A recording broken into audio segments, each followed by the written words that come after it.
Before we get into the word, shall we have a time of prayer? इससे पहले कि हम वचनों में जाइए हम प्रार्थना में कुछ समय बिताएंगे। Father, we thank you for this wonderful evening that you've given us today. और परमेश्वर पिता हम धन्यवाद देते हैं इस शाम के समय के लिए। Father, even as we are looking forward to hearing from your word, we pray, Lord, that you would speak to us. और पिता जैसे हम आपके वचनों को सुनते हैं परमेश्वर पिता हम प्रार्थना करते हैं कि आप हमसे बोलिए। Open our hearts, Lord, that we receive the message that you have for us. और हमारे हृदय को आप खोलिए ताकि जो वचन आपका आने वाला है उसे हम ग्रहण कर सके। Father, we thank you for the plans and purpose that you have in the lives of each one of us. और धन्यवाद देते हैं परमेश्वर पिता आपकी जो योजनाएं हर एक के जीवन के लिए है। Help us, Lord, to know your purpose and to work towards fulfilling it. और आपकी जो योजना है उसे हम समझ सके और उसके अनुसार हम अपने जीवन को बिताएं। In Jesus' name we pray. प्रभु यीशु मसीह के नाम से हम प्रार्थना करते हैं। Amen. आमीन। Amen. How many of us believe that God has blessed us and we're leading a comfortable life? Can I see hands? और हम में से कितने लोग ये देख सकते हैं कि प्रभु ने हमें आशीर्वादित किया है और हम एक आरामदायक जीवन को व्यतीत कर रहे हैं। Indeed, God has blessed us and we are able to live the life of a believer. और सही में परमेश्वर ने हमको आशीर्वादित किया है और एक भला जीवन हम व्यतीत कर रहे हैं। We are able to come together for a worship every Sunday. और हर रविवार को हम प्रभु की आराधना के लिए हम आ सकते हैं। We are able to share our faith with those whom God brings us in a life. और हम हमारा विश्वास उन लोगों के साथ बांट सकते हैं जो परमेश्वर इन लोगों को हमारे साथ जोड़ता है। There are many places in the world where people are not able to do this. और ये काफ़ी सारी जगह ऐसी दुनिया में है जहाँ पे लोग इस प्रकार से नहीं कर पाते। There are some places even in our own nation where people don't have this freedom. और हमारे स्वयं के राज्य देश में कई ऐसी जगह है जहाँ पे इस प्रकार से हम नहीं कर सकते। And that's why when we look at the comfort that God has given us, we should remember that God has blessed us not to be comfortable, but God has blessed us keeping in mind that we step out of our comfort zone to achieve the plans that He has for us. और यही समय है जब हम देख सकते हैं कि किस प्रकार से परमेश्वर ने हर चीज़ें आरामदायक हमको दी है, लेकिन उससे भी महत्वपूर्ण ये है कि परमेश्वर ने जो हमको आशीर्वाद किया है वो इसलिए नहीं कि हम एक आरामदायक जगह पे बने रहें, लेकिन हम उसका इस्तेमाल कर सके ताकि परमेश्वर के नाम को हम ऊंचा उठाएं। And when we look at an example, we can see an example of the Bible of somebody who was leading a really comfortable life. और अगर बाइबल में से हम किसी का उदाहरण ले सकते हैं तो हम देख सकते हैं कि एक व्यक्ति है जो कि बहुत ही आरामदायक उसका जीवन था। He was working in a palace in a very high position in a very high respectable job. और एक राजा के महल में वो कार्य कर रहा था और काफ़ी मुख्य उसका कार्य था। But he decided to step out of that comfort zone when he heard about what was happening in his country with his people. लेकिन जब उसको पता चला कि उसके देश के साथ में और उसके लोगों के साथ में क्या हो रहा है तो वो उस आरामदायक जगह से वो बाहर निकलना चाहता था। He had concern for his people, he had concern for his nation, so he left everything and he went back to his country to build a big project. और उसको अपने लोगों के लिए चिंता थी, अपने देश के लिए चिंता थी, इसलिए वो उस जगह से निकल के अपने लोगों के साथ में जुड़ गया ताकि प्रभु ने जो कार्य दिया था उसे वो कर सके। This was a gigantic project that he managed to complete in just 52 days. और ये काफ़ी महान ऐसा कार्य था लेकिन केवल 52 दिनों में उसने ये कार्य को पूरा किया। Do we know who we are talking about? और क्या आपको पता है हम किसके बारे में बोल रहे हैं? Nehemiah, right? Thank you. और नहम्याह इसके बारे में हम बात कर रहे हैं। So Nehemiah's story, where he went back, leaving all the comfort and the luxury in the palace to Jerusalem to rebuild the wall, this is what we're going to study today. और नहम्याह की कहानी के बारे में हम देखेंगे कि जो एक आरामदायक जीवन एक महल में जो वो बिता रहा था, वहाँ से वो जाके अपने लोगों के साथ में यरूशलेम में जाता है और वहाँ पे किस प्रकार से कार्य करता है। So the story of Nehemiah starts with where he was a cupbearer in the kingdom of Persia. और वो राजा के सम्मुख में एक राजा का प्याऊ था, मतलब जो उसको प्याला लेके उसके साथ में जाता है। The kings those days were always scared that the enemies might poison them anytime. और उस समय के जो राजा थे वो हर समय डरे रहते थे कि कोई उनको पॉइजन दे के या कुछ खिला के उनको मार न दे। And the cupbearer's job was not just to give the wine to the king, but also to first drink it to make sure that it's not poisoned. और जो प्याला लेके जो राजा के सामने जाता था, उसका केवल ये काम नहीं था कि केवल प्याला उसको देना है या प्याऊ था, लेकिन उसका मुख्य कार्य था कि इससे पहले कि राजा कुछ पिए, उसको वो चख के देखना है कि वो सही है कि नहीं। So his job was at the risk of his life. और जो उसका जो कार्य था वो उसके जीवन के लिए काफी महत्वपूर्ण था, उसके जीवन को खतरा था उसके लिए। So the cupbearers were very well paid, but they were also very trustworthy, whom the king would trust. और उनको काफी अच्छी उनको तनख्वाह दी जाती थी, लेकिन उससे ज्यादा भी कई उनका खतरा भी था, जोखिम था उनके जीवन के लिए। But when Nehemiah got to know about what was happening in his own country with his own people, he left everything and he decided to go back and rebuild this and rebuild that. और जब नहमा को पता चला कि उसके देश और उसके लोगों के साथ में क्या हो रहा है, तो उसने वो आराम की जिंदगी छोड़ के जो कार्य उसको करना था उसके लिए वो वहाँ पे चला जाता है। He did not look at his limitations, what he did not have, but he looked at what he had, what is the gift that he received. और उसने ये नहीं देखा कि उसके पास में क्या चीज़ें नहीं है और उसके कितना संकोच उसको हो रहा है, लेकिन जो चीज़ें उसके पास में थी उसको देख के वो कार्य कर रहा है। He did not say, oh, if I have to rebuild, I'm not an engineer, I'm not an architect, I don't know masonry or carpentry. और उसने ये नहीं सोचा कि जब मुझे दीवार को वापस बनाना है तो मैं कोई मिस्त्री नहीं हूँ या कोई कारपेंटर नहीं हूँ कि जो कार्य मुझे आए। He looked at what he had, and as a gift, he was close to the king and he had a relationship with the king, and he knew that he will try to use that gift for this purpose. लेकिन उसने देखा कि उसके पास में क्या है, वो राजा के सन्मुख में हर समय रहता था, राजा के साथ में उसका संपर्क हर समय रहता था, तो उसने उसका इस्तेमाल किया। We're reminded in the book of 1 Peter और and chapter 4. पहला पत्रस उसका चौथा अध्याय में हम देखते हैं, Each of you should use whatever gift you have received to serve others as faithful stewards of God's grace in its various forms. और यहाँ पे हम देखते हैं पहला पत्रस उसका चौथा अध्याय और 10वें वचन में, जिसको जो वरदान मिला है वो उसे परमेश्वर के नाना प्रकार के अनुग्रह के भले भंडारों के समान एक दूसरे की सेवा में लगाए। How many of us have received any gift from God? Can you see hands? क्या परमेश्वर से हमको कोई वरदान मिला है? All of us have got gifts, that every one of us. और हम में से हर एक को कुछ ना कुछ प्रभु ने वरदान दिया है। And Apostle Peter reminds us that we should use whatever gift that we have received to serve others as faithful stewards to God. और यहाँ पे पत्रस हमको बताते हैं कि जो भी वरदान हमको मिला है वो हम एक दूसरे की सेवा में लगाए। And as we look to what Nehemiah accomplished and how he did it, we look at three things that Nehemiah did. और यहाँ पे जैसे हम देखते हैं कि नहम्याह ने किस प्रकार से वो कार्य को किया, तो हम देखते हैं कि तीन चीजों के हिसाब से उसने कार्य को किया है। The first that he did was pray. और जो पहला कार्य उसने किया है वो प्रार्थना उसने की। Throughout the book of Nehemiah, we see Nehemiah praying to God. और नहम्याह की पुस्तक में हम हर समय देखेंगे कि वो प्रभु से लगातार प्रार्थना कर रहा है। And we can classify them into two kinds of prayers. और हम उसको दो विभाग में उन प्रार्थनाओं को हम कर सकते हैं। Extended prayers where it took a lot of time to pray to God and bring all the subjects that he had to pray to God. और एक इस प्रकार की प्रार्थना की जहाँ पे उसने काफी समय दिया प्रार्थना करने के लिए। And emergency prayer where in the nick of a moment before taking a decision he would quickly connect with God and then take a step. और एक विपातकालीन जैसे तुरंत उसको प्रार्थना करना था, जिस यहाँ पे उसने एक समय को निकाला और प्रभु से तुरंत प्रार्थना की है सब। Let's first look at the extended prayer. और पहले हम देखते हैं कि उसने जो दीर्घ काल के लिए जो प्रार्थना की वो कैसे की। In Nehemiah chapter 1 and verse 4 we read, और नहम्याह उसका पहला अध्याय उसके चौथे वचन में हम देखते हैं, When I heard these things I sat down and wept. और ये बातें सुनते ही मैं बैठकर रोने लगा। For some days I mourned and fasted and prayed before the God of heaven. और कितने दिनों तक विलाप करता और स्वर्ग के परमेश्वर के सम्मुख उपवास करता रहा। This shows the concern that he had, that when he got to know about what was happening there, he sat down, he wept, he mourned, fasted and prayed for several days. और यहाँ पे हम देखते हैं कि उसको कितनी चिंता थी अपने लोगों के लिए, और वहाँ हम देखते हैं कि उसने प्रार्थना की और वो लोगों के लिए रोया और उसने विलाप किया और साथ में उपवास भी किया लगातार। First, he praised God for what an awesome God that God is, who keeps all his covenant. और यहाँ पे हम देखते हैं कि वो पहले परमेश्वर का धन्यवाद देता है कि परमेश्वर तू कितना महान है कि अपने वायदों को तू पूरा करता है। Second, he confessed sins. He confessed his sins, he confessed his family's sins, he confessed the sins of his people.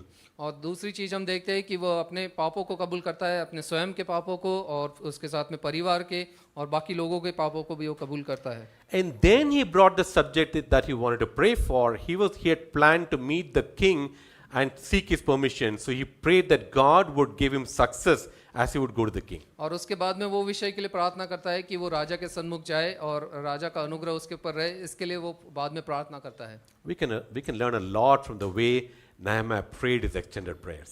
और हम काफ़ी सारी चीज़ें इसमें से सीख सकते हैं कि किस प्रकार से उसने दीर्घ काल तक के प्रार्थना को किया है।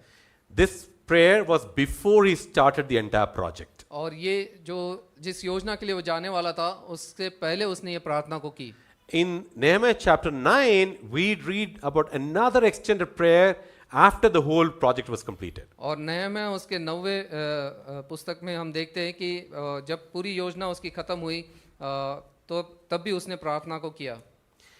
But he also had emergency prayers.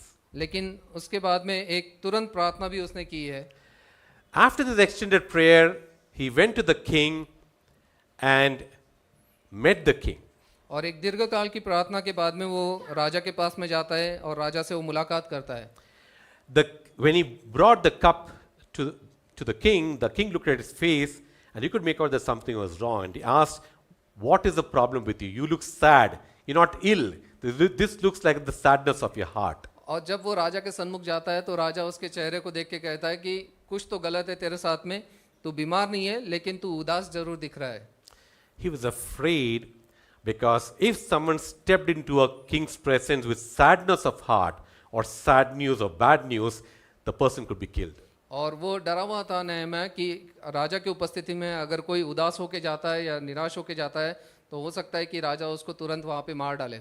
But he explained to the king what he was sad about, and then the king looked at him and asked him, "What is it that you want?" लेकिन उसने राजा को बताया कि वो किस लिए उदास है और राजा को उसका पूरा वार्तालाप दिया और उसने राजा से कहा कि इस वजह से मैं निराश हूँ।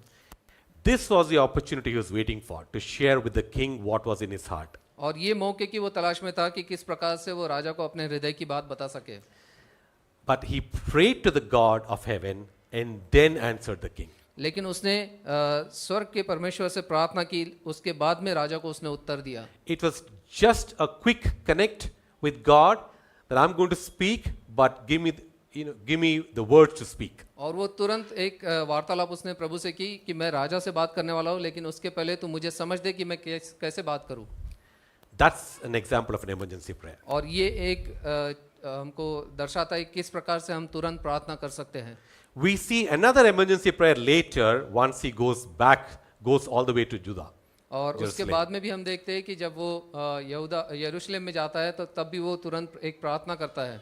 In chapter 4, we see that they all plotted together to come and fight against Jerusalem and stir up trouble against it. But we prayed to a God and posted a guard day and night to meet this threat. और नहम्याह इसके चौथे पुस्तक में हम 8वें और 9वें वचन में देखते हैं कि उसके विरुद्ध में एक लड़ाई की योजना होती है, लेकिन तब भी वो तुरंत परमेश्वर के पास जाता है और प्रार्थना करता है और किस प्रकार से परमेश्वर उनको योजना देता है कि कैसे उस विरोध का वो सामना कर सके। The first time it was a quick connect with God before he said something. The second time it was a quick connect with God before they took a decision, before they did something. और पहली बार हम देखते हैं कि जिस उसको राजा के सामने कुछ बोलना था उसके पहले वो तुरंत प्रार्थना करता है कि समझ दे परमेश्वर उसे कि किस प्रकार से वो बातचीत करे। और दूसरी बार हम देखते हैं कि वो तुरंत प्रार्थना करता है परमेश्वर से कि परमेश्वर उसको योजना दे ताकि वो सही राह पे वो चल सके। Brothers and sisters, this is something that we can all do. और भाई और बहनों, ये हम भी इसी प्रकार से कार्य कर सकते हैं। Before we are to speak something to somebody, before we are to take a decision, we can always have a quick word of prayer to see that we are aligned with God's will. और इससे पहले कि हम किसी को उत्तर दें या इससे पहले कि हम किसी प्रकार का कोई निश्चय करें, हम प्रार्थना कर सकते हैं तुरंत प्रभु से कि हम उसकी योजना में बने हैं कि नहीं। The first thing that Nehemiah did was pray. और पहली जो कार्य उसने किया है वो प्रार्थना किया। The second thing that he did was to prepare. और दूसरा हम देखते हैं कि उसने तैयारी की। Now, we are reminded that before we take any project, before we step into anything big, we are encouraged to prepare, plan for it before we take that. और कोई भी बड़ी योजना करने से पहले या किसी भी बड़े कार्य को लेने से पहले हम उसकी तैयारी हमको करना ज़रूरी है। Let us look to what Jesus had reminded us. और आइए देखते हैं कि प्रभु यीशु ने हमको किस प्रकार से इसके बारे में अगुवाई दी है। In Luke chapter 14 and verse 28, Jesus reminded us, suppose one of you wants to build a tower. Won't you first sit down and estimate the cost to see if you have enough money to complete it?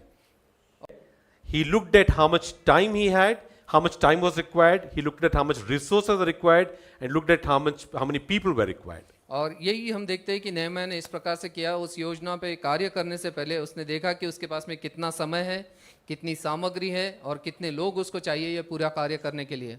So he had heard from his friends who came back the situation of the wall, and he had estimated that it will take me so many days to go and get this completed. और उसके जो मित्र वापस आके उसको जो समाचार दिए थे कि इतना समय लगेगा, तो उसने बैठ के उसका एक योजना बनाई कि कितना दिन उसको लगेगा ये पूरा कार्य करने के लिए। Remember, Nehemiah is in a very, very important position. और आपको with the पता है king. कि नेहम्याह जो है वो काफी मुख्य जगह पे कार्य करता है। And he is now asking permission. He's asking for leave to go and get this work done. और वो राजा से छुट्टी मांग रहा है कि मैं जाके इस कार्य को पूरा कर सकूं। And the king with the queen sitting beside him asked me, how long will your journey take and when will you get back? And it pleased the king to send me, so I set a time. और नेहम्याह उसके 2 और 6वें अध्याय वचन में हम देखते हैं कि तब राजा और रानी एक साथ बैठे थे और उन्होंने मुझसे पूछा कि कितने दिन यात्रा में तू रहेगा और कब लौटेगा। अंत राजा उन्होंने उससे प्रश्न पूछा कि तू कब वापस आएगा। Now, Nehemiah had already planned and prepared how much time it needed for him to complete the project. और नेहम्याह ने पहले से ही योजना बना के रखी थी कि और ये देख लिया था कि कितना समय उसको लगेगा। Before we take up any project, it's important for us to sit down and plan every part of it to see how much time it takes. और इससे पहले कि हम भी कोई कार्य हमारे हाथ में ले, हमको बैठ के ये योजना बनानी है या देखना है कि हमको कितना समय उसके लिए लगने वाला है। But this is only one part of it. लेकिन ये केवल एक ही भाग है उसमें का। There is more to preparing with the time. और समय के अलावा भी और भी सारे चीज़ों का हमको तैयारी करनी है। So Nehemiah now gets the permission, he's got the leave, and he now goes all the way to Jerusalem, and he reaches Jerusalem. और नेहम्याह को अभी अनुमति मिल गई है, उसको छुट्टी मिल गई है और वो जगह को छोड़ के वो यरूशलेम की ओर जाता है। Now he knows that he needs so many days, he has taken permission, he needs to complete the work and get back, but when he reaches Jerusalem, he does not immediately get into work. और नेहम्याह को पता है कि उसको कितना समय लगेगा वो कार्य को पूरा करने के लिए, और जब वो यरूशलेम पहुंचता है वो तुरंत ही कार्य में नहीं लग जाता। He had gone there after a long journey, so it was important that he needed to rest and refresh himself. और वो काफ़ी लंबी यात्रा को पूरा करके वो यरूशलेम पहुंचता है, तो उसको वहाँ पे थोड़ा देर रुक के आराम करना है और थोड़ा समय वहाँ बिताता है। So we read in Nehemiah chapter 2 and verse 11 and 12. और नेहम्याह उसका 2 अध्याय 11वें और 12वें वचन में हम देखते हैं, I went to Jerusalem, and after staying there 3 days, I set out during the night with a few others. और जब मैं यरूशलेम पहुंच गया तब वहाँ 3 दिन रहा और तब वहाँ थोड़े पुरुष लेकर रात को मैं उठा। So he had planned this 3 days of rest so that he could reach there, and before he would start, he'd already planned that into his schedule. और उसकी जो योजना थी उसमें उसने ये 3 दिन का आराम वहाँ पे रखा था ताकि वो वहाँ पे जाके थोड़े दिन आराम कर सके। And then we read that I had not told anyone what my God had put in my heart to do for Jerusalem, and what he did was he stepped out in the night and he inspected all around the walls of Jerusalem. और यहाँ पे हम देखते हैं कि उसने कहा कि मैंने किसी को नहीं बताया कि परमेश्वर ने यरूशलेम के हित के लिए मेरे मन में क्या उपजाया था, और रात को वो जाके उस जगह का पूरा सर्वे करता है। He wanted to see for himself what was the situation, what was the state, and how much time it would take to rebuild the whole thing. और वो स्वयं जाके देखना चाहता था कि वहाँ की परिस्थिति क्या है, वहाँ पे किस प्रकार से उसको कार्य करना है और कितना समय लगेगा। He wanted to reassess whether the time that he had estimated was right, or would he need to modify that. और वो पुनः जाके मूल्यांकन करना चाहता था कि वो परिस्थिति कैसी है और वो जो समय उसने राजा को बताया वो सही है कि नहीं। Often when we start a project and when we plan something, things may not go as per the plan. We got to continuously keep inspecting, assessing, and figure out whether any changes are required for the times. और कई बार हम कोई भी कार्य को हम करते हैं तो हो सकता है कि जो योजना हमने बनाई है उस प्रकार से हम उसको पूरा नहीं कर पाए, तो उसके लिए हमको कई बार उसका पुनः मूल्यांकन करना पड़ता है, फिर एक बार दोबारा देखना पड़ता है कि किस प्रकार से हम उस परिस्थिति को बदल सकते हैं और फिर कार्य में आगे बढ़ सकते हैं। So the first part about preparing for the time, the second is to prepare for the resources. और जो पहला भाग था उसका वो समय की किस प्रकार से हम योजना बना सकते हैं, और दूसरा भाग है कि किस प्रकार की सामग्री हमको चाहिए उस कार्य को करने के लिए। Nehemiah knew that he needed a lot of resources to get this work completed. और नहमा को पता था कि ये कार्य को पूरा करने के लिए उसको काफ़ी सारी सामग्री की ज़रूरत है। So in Nehemiah chapter 7 verse 8 we read that if it pleases the king, may I have letters to the governors to provide me safe conduct until I arrive in Judah, and a letter to Asaph for timber to make beams for the gates of the citadel by the temple and for the city wall.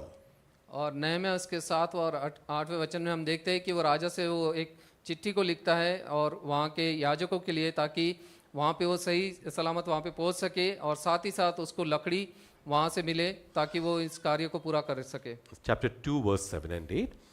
Now here we see that it's not only the resources, but he also knew what was the situation. He also knew that there was opposition, and for the safe passage of everybody, he got letters to give to the governors as well. और यहाँ पे वो केवल सामग्री की यहाँ पे योजना नहीं कर रहा है, लेकिन उसको पता था कि वहाँ पे उसको विरोध भी होने वाला है, इसलिए वो राजा से विनती कर रहा है कि एक उसको पत्र दे कि ताकि वहाँ के जो मुखिया है उनको वो दे सके ताकि वो उनकी सहायता कर पाए। He arranged for the time, he arranged for the resources. Now the next is to prepare the people. और उसने समय की योजना बनाई और उसने जो सामग्री थी उसकी योजना बनाई, और तीसरा हम देखते हैं कि उसने तैयारी की लोगों के लिए भी।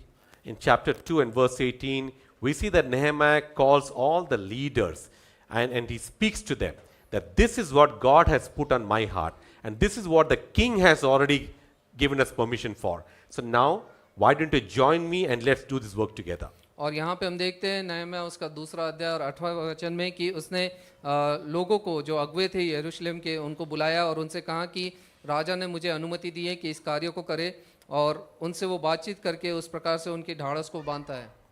It's important that whenever we take up any project, it's important to get all the leaders first aligned to it, that get them to buy into the same vision.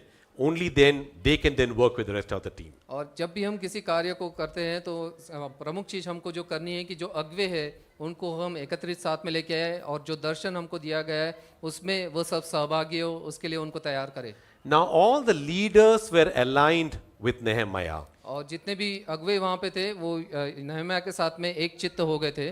And in chapter 3, we see how everybody in the team was now involved in the work. और तीसरे अध्याय में हम देखते हैं कि किस प्रकार से उनके साथ में जितने भी लोग जुड़े थे वो एकजुट होकर वो कार्य को पूरा कर रहे हैं। Every part of the wall was allotted to one family, to one team, and they started working on it, and they worked on it till it was completed. और जो दीवार बांधने का जो कार्य था उसमें एक एक भाग एक एक परिवार को दिया गया था, एक एक सभा को टीम को दिया गया था, और वो एकजुट होकर उस कार्य को करने लगे।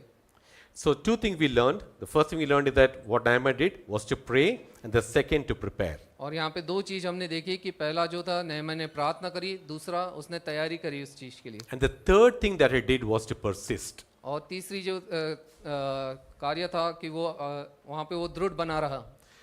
Now, whenever we take a step to do God's work, we should expect opposition. We should expect challenges. We should expect problems. और जब भी हम किसी भी कार्य को हम हाथ में लेते हैं या परमेश्वर के कार्य को हम हाथ में लेते हैं तो हमको ये जानना ज़रूरी है कि उसका विरोध हमारे ऊपर आएगा।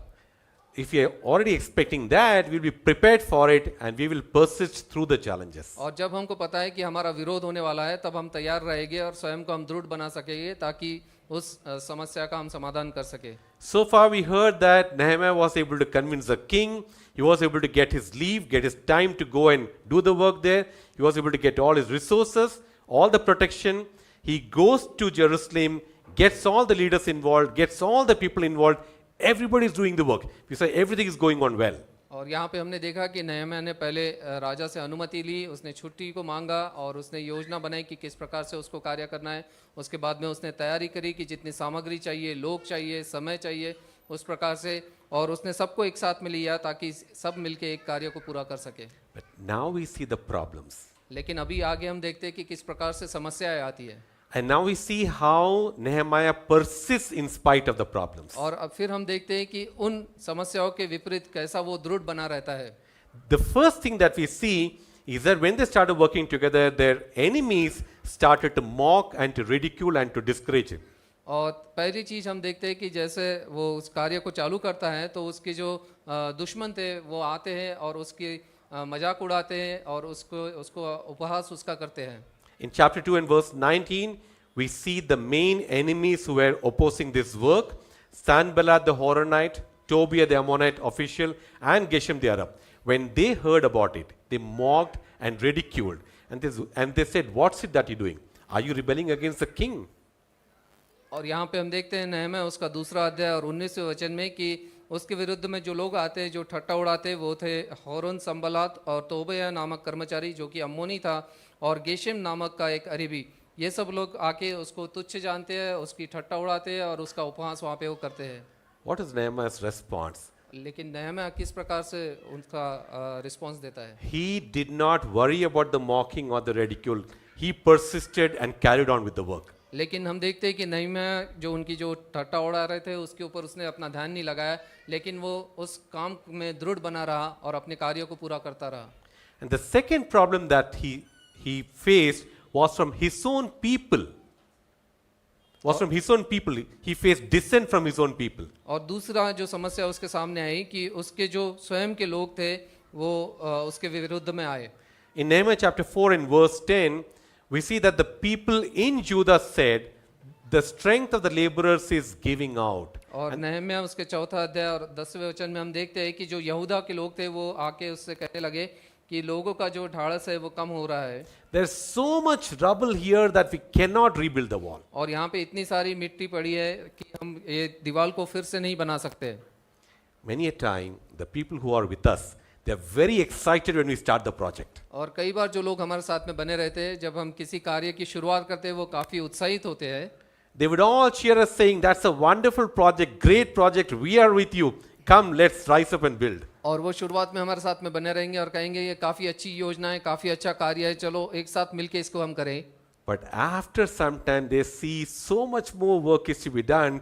They would get disheartened, they would get discouraged, that they would discourage us also. और जब बाद में कुछ समय के बाद में जब कार्य चालू होता है तब वो देखते हैं कि ये कार्य काफ़ी बड़ा है, तो वो स्वयं निराश हो जाते हैं, स्वयं हताश हो जाते हैं और हमको भी निराश करते हैं। This is the time to encourage them and to continue persisting on the work that we've taken up. और यही समय कि जब हम उनको उत्तेजित करें, उनको उत्साहित करें और हम भी उस कार्य में दृढ़ बने रहे। Sometimes people around us would discourage us. These could be our own people, our own team members, maybe our own family members, because they may not be having the same vision as us. और कई बार हो सकता है कि जो हमारे करीबी लोग हैं, हमारे परिवार के या हमारे साथ के जो लोग हैं, वही हमको निराश करते हैं क्योंकि वो उस दर्शन में हमारे साथ में बने नहीं हैं। But we should persist towards the purpose that God has given us. लेकिन हमको दृढ़ बने रहना है, जिस कार्य को प्रभु ने दिया है उसकी योजना में बने रहने के लिए। Now the third problem that Nehemiah faced was threat. और जो तीसरा समस्या उसके सामने आई वो थी कि एक उसको धमकी दी गई।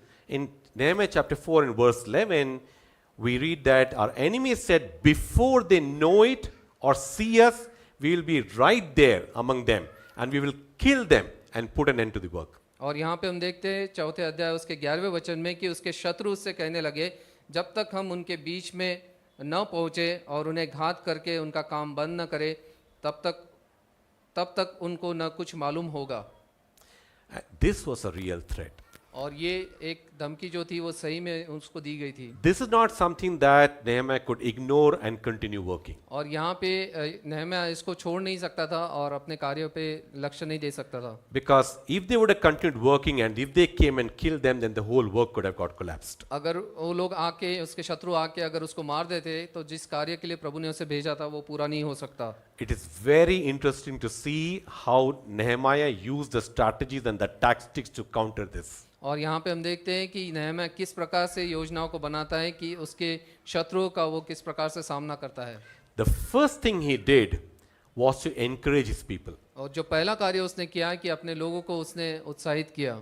In Nehemiah chapter 4 and verse 14, read that, I stood up and said to the nobles, the officials, and the rest of the people, don't be afraid of them.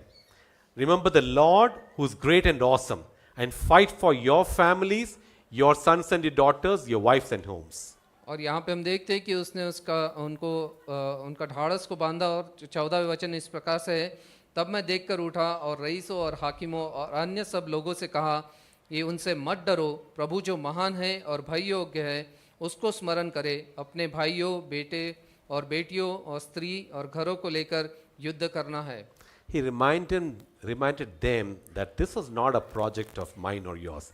This is God's project. और उसने उनको ये बताया कि ये जो कार्य है वो केवल मेरा या आपका नहीं है, लेकिन ये प्रभु का कार्य है। We serve a great and awesome God, and He is going to be there with us. और जो महान प्रभु की हम सेवा करते हैं उसका ये कार्य है और वो हमारे साथ में बना रहेगा। And the second thing he did, he came up with a strategy where they would continue working and defending. और दूसरी जो योजना उसने बनाई कि उसने लोगों को इस प्रकार से तैयार किया कि वो कार्य भी करेंगे और एक दूसरे की रक्षा भी करेंगे। In Nehemiah chapter 4 and verse 16, we see about this plan that from that day on, half of my men did the work, and the other half were equipped with spears, with shields, bow and armor, and the officers posted themselves behind all the people of Judah.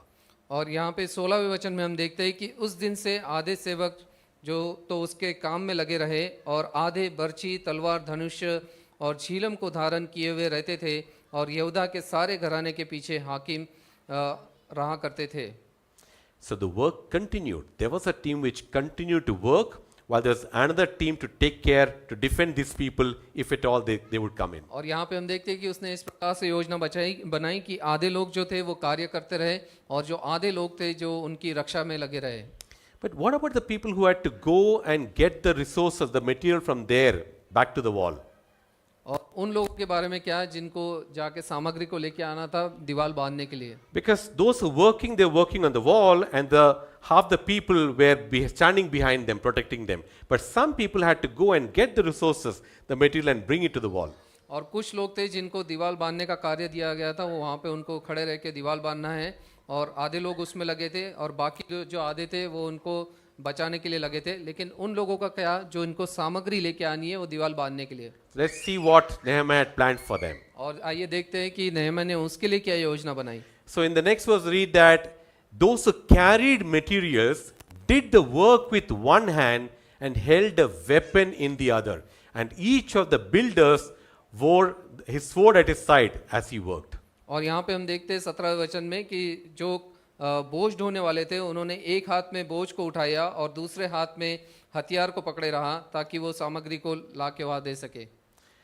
So when we look at these two and we look at our own team, if we are part of a big team and we are managing a project, और जब हम इस चीज़ को देखते हैं और हमारे स्वयं के जीवन को और उस कार्य को देखते हैं जिसमें हमको एक महत्वपूर्ण कार्य को करना है, we learn two important things. और दो मुख्य चीज़ें हम यहाँ पे सीखते हैं। The first thing is that there are some people who are in the forefront who are doing the negotiation, the operations, all the main work, but there are some people who may not be involved in all the front end work. और यहाँ पे हम देखते हैं कि किस प्रकार से हो सकता है कि आपके कार्य में एक लोग होंगे जो कि सामने जाके सब चीज़ करते हैं, जो कि ऑपरेशंस या बाकी सब कार्य कर रहे हैं, और एक टीम जो होगा जो कि बैक एंड में काम कर रहा होगा।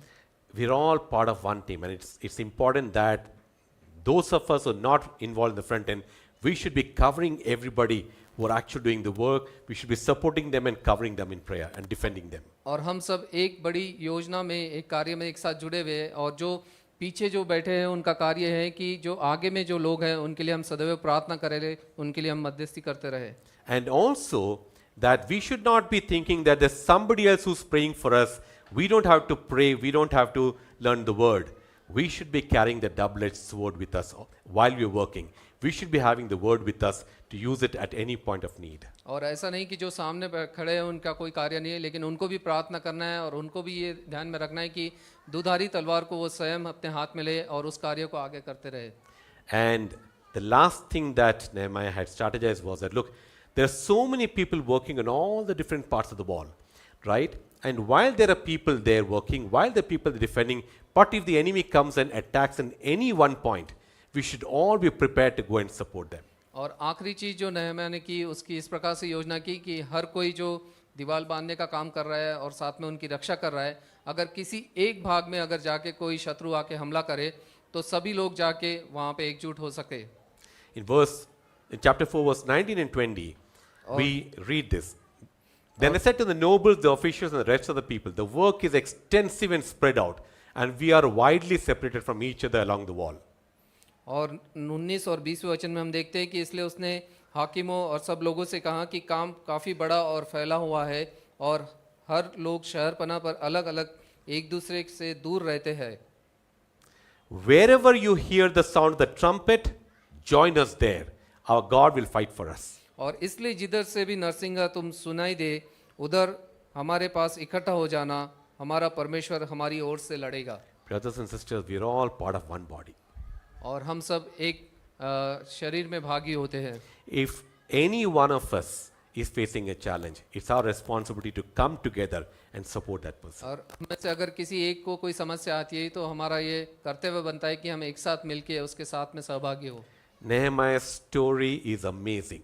और नहम्याह की जो ये कहानी है काफ़ी अद्भुत है। He put all these strategies into place, and unbelievably in 52 days time he managed to complete the entire wall rebuilding. और इसने ये सब योजनाओं को एक साथ में रखा और हम देखते हैं कि अद्भुत रीति से 52 दिनों के अंदर में उसने पूरी दीवार को यरूशलेम के चारों ओर की बनाया। We learned that he stepped out of his comfort zone. और हम यहाँ पे सीखते हैं कि वो अपने आरामदायक जगह से वो बाहर निकला। What he did was to pray, to prepare, and to persist. और यहाँ पे हम देखते हैं कि उसने प्रार्थना की, उसने तैयारी की और स्वयं को और वो दृढ़ बना रहा। And he used in the preparation, he used everything that he could. He prepared for the time, he prepared for the resources, he prepared his people. और उसने तैयारी इस प्रकार से की कि उसने समय की योजना बनाई और उसने लोगों की तैयारी की और साथ में जो सामग्री चाहिए थी उसकी भी उसने तैयारी की।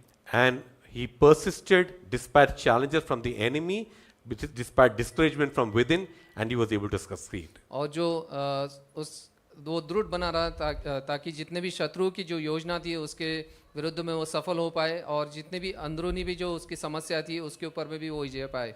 Nehemiah's project was not the biggest project in the Bible. और जो नहम्याह का जो कार्य था ये काफ़ी सबसे महान कार्य नहीं था बाइबल में।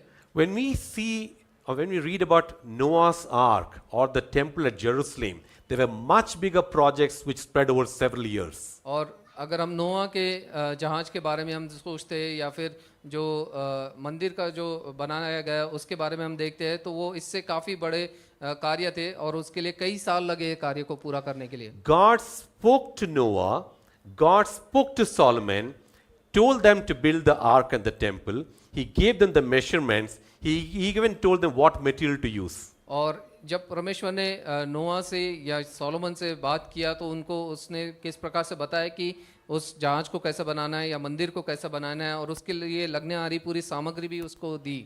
We do not see this happening in the story of Nehemiah, लेकिन नहम्याह की कहानी में ये सी चीज हमको नहीं दिखती है। which is why it's easier for us to relate to Nehemiah. इसलिए हम आसानी से उसकी तुलना हमारे साथ में कर सकते हैं। Maybe we don't see God talking to us directly and telling us about a project and giving us all the details of the measurements and the material. और हम देखते हैं कि परमेश्वर हमसे सीधा होकर बात नहीं करेगा या हमको ये नहीं कहेगा कि इस प्रकार से तुमको कार्य करना है, ये सामग्री तुमको लेनी है और इस प्रकार से करना है। Like Nehemiah, maybe we are in a comfortable position. और हो सकता है कि नहम्याह के समान हम भी एक आराम की जगह पे बैठे हैं। But just as Nehemiah knew God's heart, and when he heard about the situation of his people and his nation, he had concern for them. और जैसे नहम्याह को पता चला कि उसके लोगों की दशा क्या है, उसके देश की दशा क्या है, तो उसको उसके हृदय में एक चिंता आई और उस प्रकार से उसने कार्य को किया। Similarly, can we know God's heart? Can we understand what is God's purpose for us? And can we step out of a comfort zone to achieve that purpose in our life? क्या उसी प्रकार से हम समझ पाते हैं कि परमेश्वर के हृदय में क्या है और हमारे जो आरामदायक जगह से हम बाहर निकल के उस कार्य को हम कर पाते हैं कि नहीं?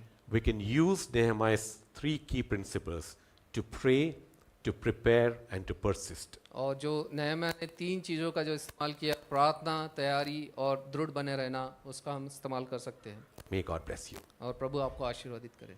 Thank you.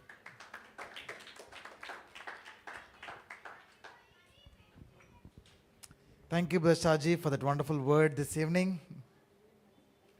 How many of you are blessed by the word? और आप में से कितने लोग आशीर्वादित हुए इन वचन को सुन के? God speak to you something? क्या प्रभु ने आपसे कुछ बोला है? We are the Nehemiahs of our times. और हम नहम्याह हैं हमारे इस समय के लिए। We are the Nehemiah and these people of our times. We are the Nehemiah and these people of our times. और हम नहम्याह है और उसके वो लोग हैं इस समय के लिए। Just like Nehemiah was called to rebuild the walls of Jerusalem, what are we called to rebuild? और जिस प्रकार से नहम्याह का बुलाया, उसकी बुलाहट थी कि वो जाके यरूशलेम की उन दीवारों को बना सके। There are no broken walls around us. और हमारा कार्य क्या है? हमारे चारों ओर कोई टूटी हुई दीवार नहीं है। So what do you think we are called to build? तो हमारा कार्य क्या है? किस चीज़ को हमको बांधना है? We are called to rebuild the lives of people. और हमारे को लोगों के जीवनों को वापस से बांधना है। There's so much of brokenness around us. और कितना ब्रोकननेस है हमारे आजू बाजू में। Broken lives, broken marriages, broken families. You know, so much of brokenness around. और लोगों We के like Nehemiah and his people are called to arise and build those lives. और लोगों के जीवन टूटे हुए हैं, उनके परिवार टूटे हुए हैं, उनके हृदय टूटे हुए हैं। तो परमेश्वर ने हमको बुलाया है कि हम उनके जीवनों को वापस से स्थापित कर I सकें। believe God has called us the way He has called Nehemiah and his people. God has called us New Life Fellowship Elanka Church to rebuild His church in our times, in our generation. और जिस प्रकार से नहम्याह को बुलाया गया था, उसी प्रकार से मेरा विश्वास है कि प्रभु यीशु मसीह ने न्यू लाइफ फेलोशिप यलहंका इस कलीसिया को बुलाया ताकि हम लोगों के जीवनों को पुनः स्थापित कर सकें। We see a very clear blueprint how to go about it in the life of Nehemiah. और यहाँ पे हम देखते हैं कि किस प्रकार से उसका ब्लूप्रिंट नहम्याह के जीवन में हमको दिखता है। We are called to pray. और हमको बुलाया गया है कि हम प्रार्थना करें। We are called to prepare. और हमको तैयारी करने के लिए बुलाया गया We है। are called to persist. और हमको दृढ़ बने रहने के लिए बुलाया गया है। Hallelujah. Hallelujah, Hallelujah. Hallelujah. I would like to encourage all of us this evening. और इस शाम के समय में हम सबको उत्साहित करना चाहता हूँ Take this word to our hearts, कि इन वचनों को हम हमारे हृदय में लेके चले। both personally and as well as a church. और व्यक्तिगत रीति से और एक कलीसिया के रूप में भी। You know, whatever you're finding it difficult, और जो भी चीज़ हमको मुश्किल लग रही है, you know, whenever God calls us to do something, it's always He calls for great things. और जब भी परमेश्वर हमको बुलाता है, वो एक महान कार्य के बुलाता है। It will overwhelm us. और हो सकता है कि हमारे समझ से बाहर हो। It will make us feel inadequate. और हो सकता है कि हमको लगे कि हम इसके लायक नहीं है। But if we trust God, लेकिन हम परमेश्वर पे जब भरोसा put करेंगे our hands to work, और हम हमारा कार्य पे हाथ रखेंगे, and we'll be able to accomplish great things for the Lord. तो हम उस महान कार्य को प्रभु के लिए हम कर पाएंगे। Shall we all arise in God's presence this evening? आइए हम प्रभु की उपस्थिति में खड़े हो जाए Just respond to the word that we have received. और जो वचन हमको मिला है उसके लिए हम सोचें। Let's pray together. कि हम प्रार्थना करें। Let's pray, Lord God, use me like Nehemiah in our generation. और जिस प्रकार नहम्याह का इस्तेमाल आपने किया है प्रभु यीशु मसीह, उस प्रकार हमारा भी इस्तेमाल कीजिए इस सदी में। Just like Nehemiah faced resistance, hardships, opposition continuously throughout in accomplishing what God had called him, we might be facing a lot of obstacles this evening. और जिस प्रकार नहम्याह को काफ़ी समस्याओं का सामना करा, काफ़ी मुश्किलों का सामना करना पड़ा, हो सकता है कि हमारे जीवन में उस प्रकार से मुश्किलात हो। But as we remain focused on the work that God has called us to do, लेकिन जैसे हमारा लक्ष्य आपकी ओर लगा है, जो कार्य प्रभु ने करने के लिए बुलाया है, उस पर हम जब ध्यान रखते हैं, we will be surely be able to overcome them. तो निश्चय ही हम उसके ऊपर में विजय प्राप्त करेंगे। Father, we thank you for your presence. और परमेश्वर पिता, हम धन्यवाद देते हैं आपकी उपस्थिति के We लिए। thank you for speaking to us. धन्यवाद देते हैं कि आपने हमसे बोला है। Lord, touch each one of us. हम में से हर एक को आप स्पर्श कीजिए। Lord, we offer our lives to you. हम हमारा जीवन आपके लिए देते हैं। As a church, use us like Nehemiah and his people. कलीसिया के रूप में आप हमारा इस्तेमाल कीजिए, नहम्याह और उसके लोगों के समान। Help us to continue to pray. और हर समय हम प्रार्थना में लगे रहे, इसलिए आप Help हमारी us सहायता to कीजिए। keep preparing और हर समय हम तैयार रहे and keep persisting और हर समय हम दृढ़ बने रहें, until we see the vision being accomplished. जब तक कि हम उस कार्य को, आपके दर्शन को पूरा होते न देख लें। Just Nehemiah stepped out from his comfort zone. Help each one of us to step out of our comfort zones, Lord. और जिस प्रकार से नहम्याह अपनी आरामदायक जगह से बाहर आया, उस प्रकार से हम भी हमारे आराम के क्षेत्र से बाहर निकले। For Nehemiah, your will was more important than his comfort. और नहम्याह के लिए आपकी जो इच्छा थी वो काफ़ी महत्वपूर्ण थी, इससे बढ़कर कि जिस जगह पे वो था। Lord, may that conviction grip our hearts और परमेश्वर पिता, उसी प्रकार से आप हमारे हृदय में भी इस वचनों को डालिए, to use our short life to accomplish your plans for our lives. ताकि जो हमारा छोटा सा जीवन है वो आपकी योजना के लिए हम इस्तेमाल कर सकें। Thank you for Brother Shaji and his family. हम भाई साजी और उनके परिवार के लिए धन्यवाद देते हैं, Continue to bless them, anoint them, and use them. और उनका इस्तेमाल कीजिए, उन्हें आशीर्वादित कीजिए और उन्हें आप ऊंचा उठाइए। We commit this week ahead of us. और ये आने वाले सप्ताह को हम आपके हाथ में देते हैं, Help us to continually walk in obedience to you. और आपकी आज्ञा के अनुसार हम चल सके ऐसा आप होने We दीजिए। give you all the glory, honor, and praise. सारा आदर मान महिमा आपको देते हैं। In Jesus' name we pray. प्रभु यीशु मसीह के नाम से हम प्रार्थना को मांगते May हैं। now the grace of our Lord Jesus Christ, और प्रभु यीशु मसीह का अनुग्रह everlasting love of our Father, और परमेश्वर पिता का प्रेम sweet fellowship of the Holy Spirit और पवित्र आत्मा की संगति be with each one of us, both for now and forever. हम में से हर एक के साथ में सदैव बना रहे। Amen. आमीन। Amen. Hallelujah.